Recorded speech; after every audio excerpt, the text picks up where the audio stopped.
Shalom Bapak Ibu, Saudara-saudari yang terkasih dalam Tuhan. Jumpa lagi dengan saya dalam ulasan singkat tentang tokoh-tokoh Alkitab yang setia kepada Allah sampai akhir hidupnya. Mereka adalah orang yang percaya kepada Tuhan. Mereka bukanlah orang yang sempurna. Ada sebagian yang tidak setia kepada Tuhan. Ada sebagian yang memiliki cacat, dosa, kelemahan. Hanya saja mereka bangkit dari dosa dan kembali setia kepada Allah. Kita akan melihat tokoh yang pertama adalah Abraham. Abraham, ia setia kepada Allah dan ia tidak menyimpang dari jalan-jalannya. Abraham juga setia menanti janji Tuhan dalam hidupnya. Meskipun ia harus menanti Ishak cukup lama, kurang lebih 25 tahun. Ia setia menanti, bahkan Allah menguji hatinya, yaitu ketika Ishak lahir, Allah meminta Ishak dipersembahkan kepadanya. Terbukti Abraham setia kepada Tuhan. Abraham tidak sempurna. Ia juga memiliki kesalahan dan kekurangan. Mengambil Hagar sebagai istri untuk mendapatkan keturunan. Kendati demikian, ia kembali bangkit setia kepada Allah sampai akhir hidupnya dalam mengikut Tuhan. Ia meninggal dengan tetap memelihara imannya sampai mati. Yang kedua, Ishak. Ishak adalah anak Abraham, nenek moyang bangsa Israel, umat pilihan Tuhan. Setelah Abraham meninggal, Ishak diberkati Tuhan, sehingga Ishak sangat kaya. Allah mengikat perjanjian dengan Ishak. Allah berjanji bahwa keturunannya seperti bintang-bintang di langit dan mereka akan memiliki tanah perjanjian. Kejadian 26 ayat 2-5 menjelaskan Ishak memiliki istri yang mandul. Kurang lebih 20 tahun ia baru memiliki anak. Tetapi selama masa penantian tersebut, ia tetap setia kepada Allah, berdoa bagi istrinya, sehingga istrinya melahirkan anak kembar Esau dan Yakub. Seperti Abraham, Ishak juga tidak sempurna. Ia memiliki kelemahan, namun hidupnya secara keseluruhan berkenan kepada Allah. Yang ketiga adalah Yakub.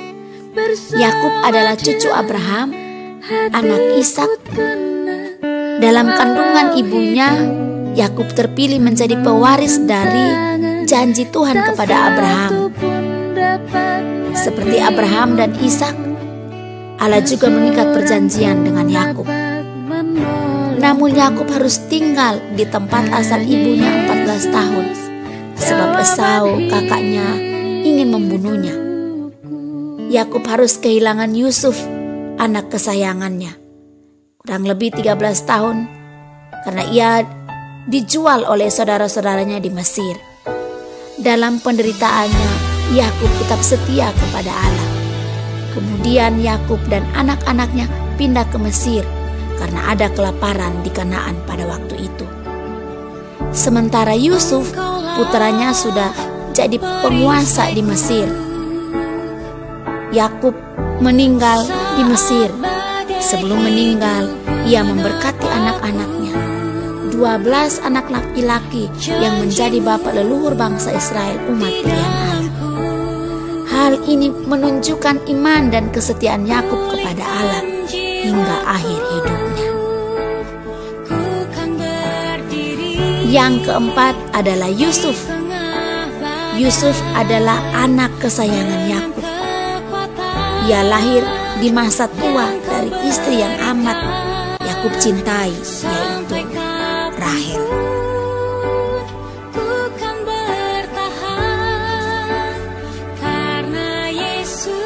Karena Yakub memanjakan Yusuf, ia memberikan jubah sangat indah. Hal inilah membuat saudara-saudaranya cemburu. Karena itulah Yusuf mereka jual ke salah satu orang Ismail, yang kemudian membawa Yusuf ke Mesir.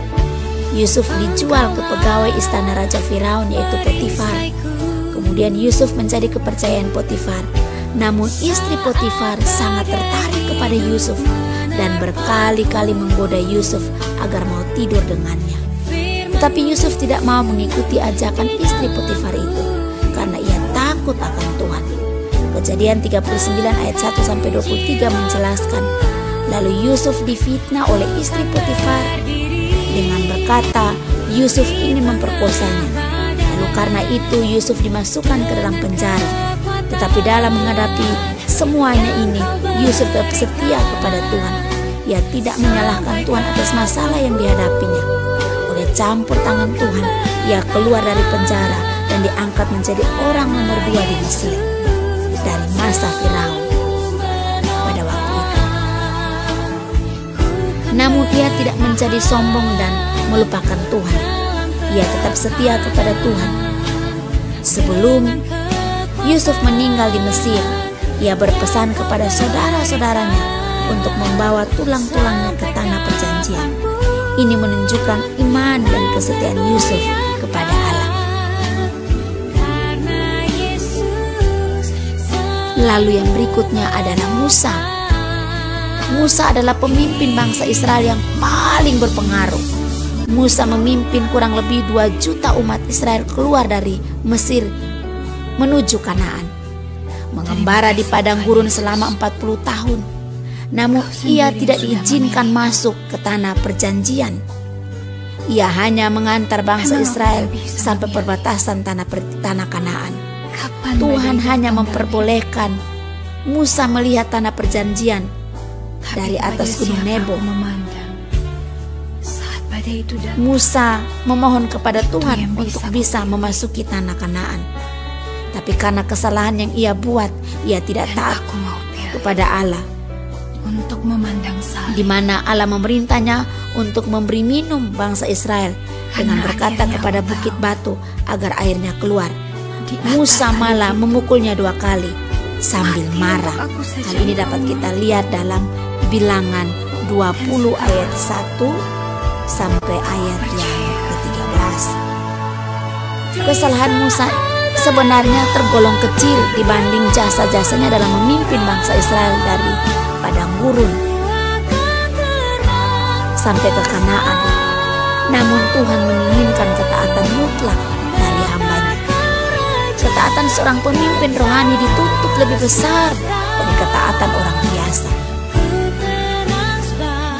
Sekalipun Tuhan tidak mengizinkan Musa memasuki tanah Kanaan, namun Musa tidak kecewa, tetapi ia tetap setia kepada Allah sampai akhir hidupnya.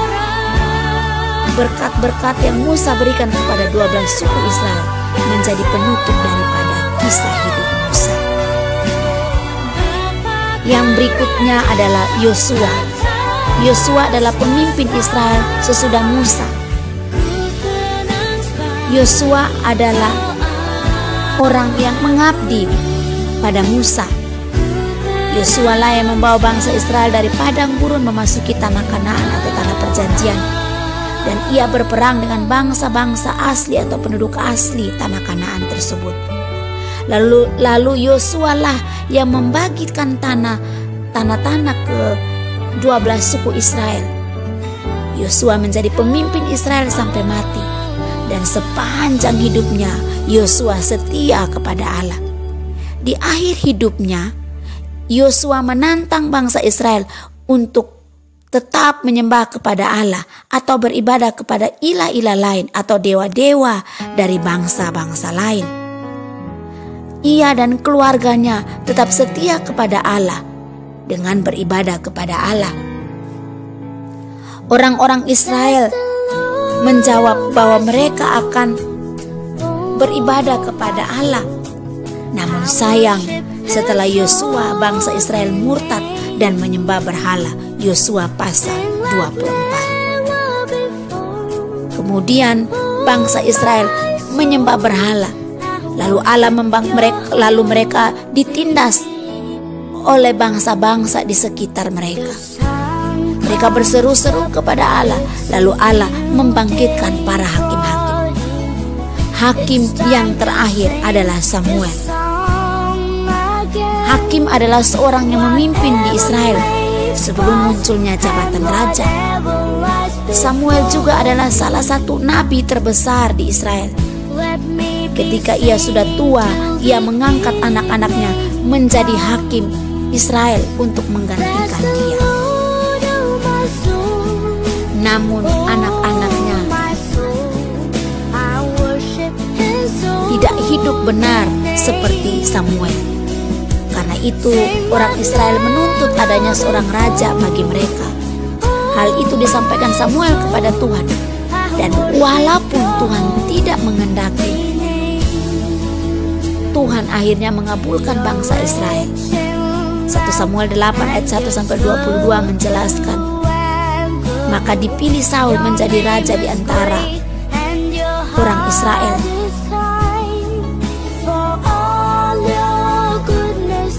Tuhan mengizinkan Samuel mengurapi Saul, sehingga raja Israel pertama adalah Saul.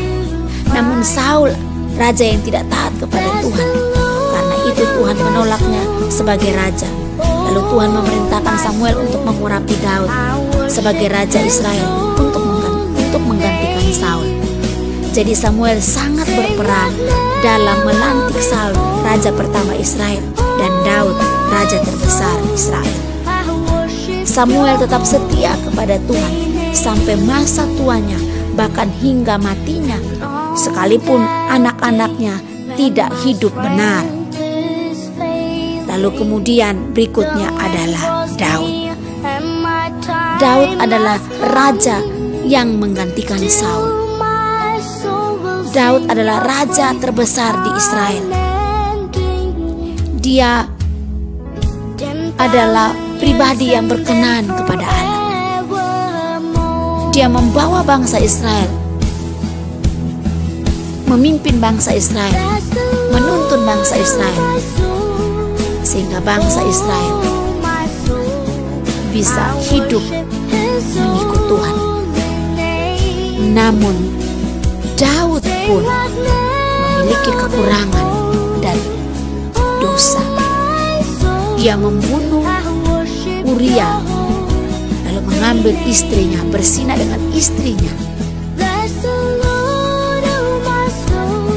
Dalam keadaan seperti itu, Daud kembali kepada Tuhan, lalu Tuhan memulihkannya. Kisah hidup Daud cukup panjang, dapat kita lihat di Alkitab, menjelaskan dalam pergulatan hidup ia tetap setia sampai akhir hayatnya meskipun ia memiliki kekurangan. Sesudah Daud, Allah juga membangkitkan seorang nabi yang besar, yaitu Elia. Elia menjadi nabi pada masa pemerintahan Raja Ahab. Ahab adalah raja yang paling jahat pada waktu itu, karena ia menyembah Baal dan memelihara nabi-nabi palsu pada waktu itu. Elia menantang para nabi-nabi Baal. Ia berhasil melumpuhkan kekuatan dari nabi-nabi Baal atau nabi-nabi palsu tersebut. Namun Elia juga dibawa Tuhan dalam tekanan rohani, menghadapi kelaparan yang begitu hebat. Namun Allah tetap memelihara Elia. Bahkan Elia setia kepada Allah sampai akhirnya ia diangkat oleh Tuhan.